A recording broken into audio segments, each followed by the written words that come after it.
Hey everyone, welcome back. I'm Jessica Silver Sharp, Vice President of AFT 1493, your union chapter for San Mateo Community College District. And like you, I'm an adjunct faculty member. I am a part-time librarian at Skyline and Kenyatta Colleges. So for today, this is part 3 of Flex Day Pay, claiming Flex Day Pay. And in this short video, we will talk about instructions for filling out and submitting the timesheets that you need to get paid. So here we go. Let me share my screen. And here we are. So in this video, I will give you an overview of the processes, and we will look at both of the 2 forms you'll need to submit, your Flex Activity Reporting Form and your Adjunct Faculty OL Timesheet. And we'll talk about how and when to turn in those forms and how to get support from your union if you need some help. So getting paid, like I said, you'll be submitting 2 forms for each Flex Day in order to be paid, or you can submit those 2 forms all at once at the end of the semester. So you have an option, submit them multiple times as you attend Flex Days or all at the end. And the SMCCCD Flex Activity Reporting Form is emailed to you by the District Academic Senate each term, and it's also available on the district downloads page.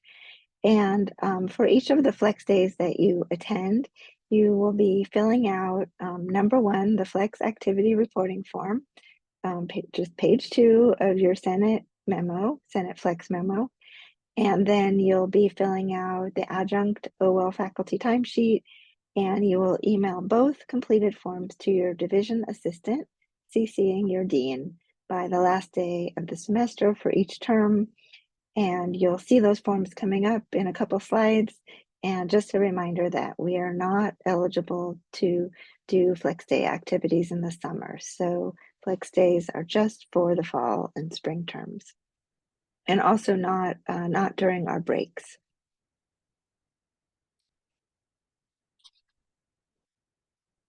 All right, so for the Flex Day activity reporting form, for each session, you're going to include the duration of the session listed on the program. And if the session is listed to run 1.5 hours and it only runs 1.25 hours, you may still record the time that's listed on the program. For the description of the activity, you will be cutting and pasting the title of the session right into the form. You don't need to describe it in your own words, just the title is good. And this process would be the same if you were filling out alternative Flex activities that you chose on your own, just the title of whatever it was that you attended. And then next you will sign, save, and submit the form to your division assistant and dean by email. And then don't forget to check your pay stub the following month and make sure that the correct pay is there. So here's what that form looks like.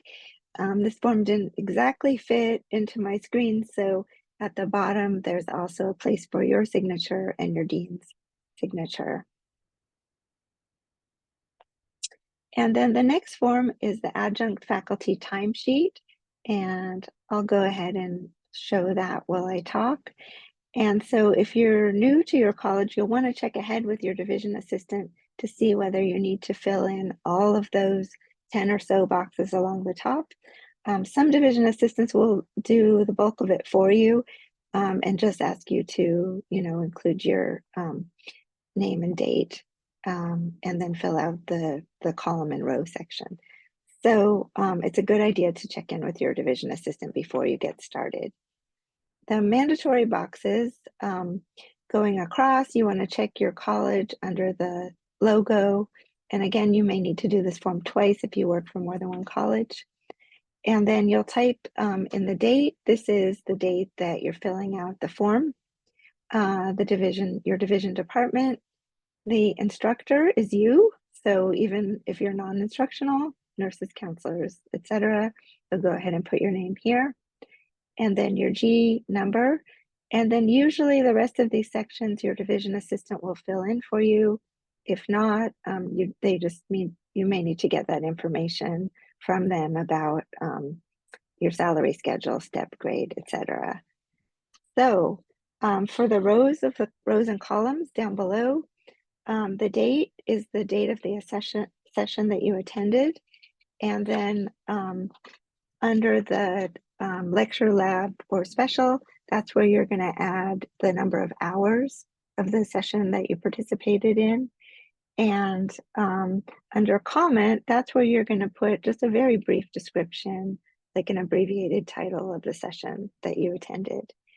And so for instructional faculty, if Flex Day was on a day of the week that you ordinarily work, you can put those number of hours under lab or lecture, with any remaining hours under special.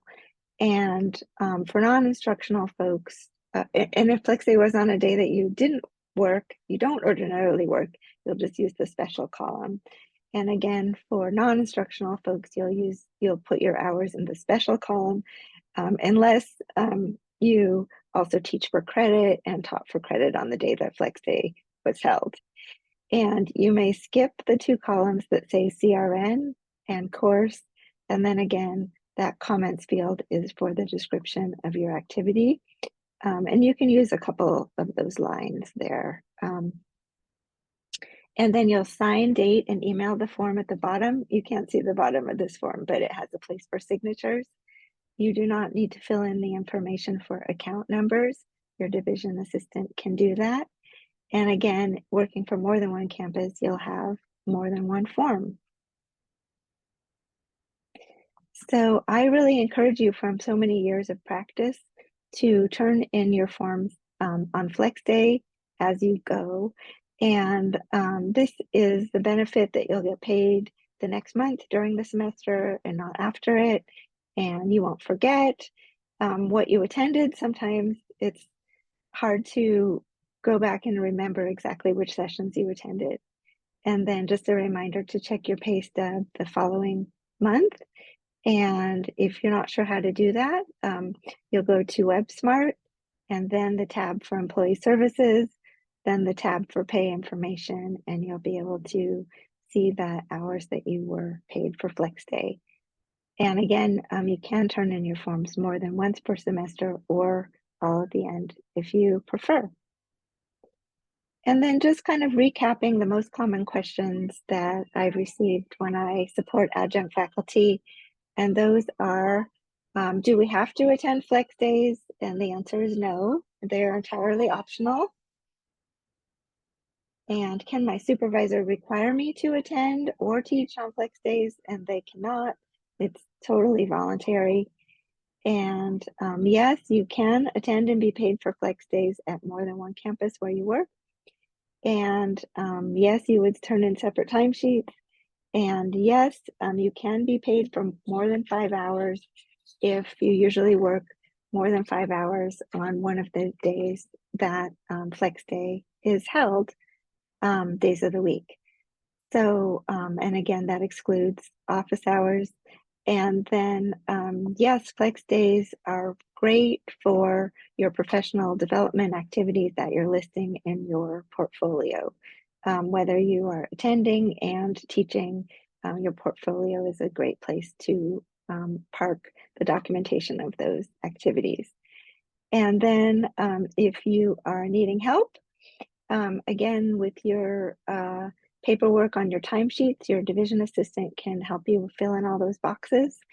If you're unsure for alternative Flex about college approved activities, you can always check in with your academic senate president or your AFT chapter chair. And then if your timesheet is denied by your dean initially, and this happens fairly often, your AFT chapter chairs can help you out. And I listed their names below: Camille, Beth, and Mick at our respective 3 colleges. And so I've also included a link to this presentation here, and your union is here to support you. So thank you for listening and for watching today.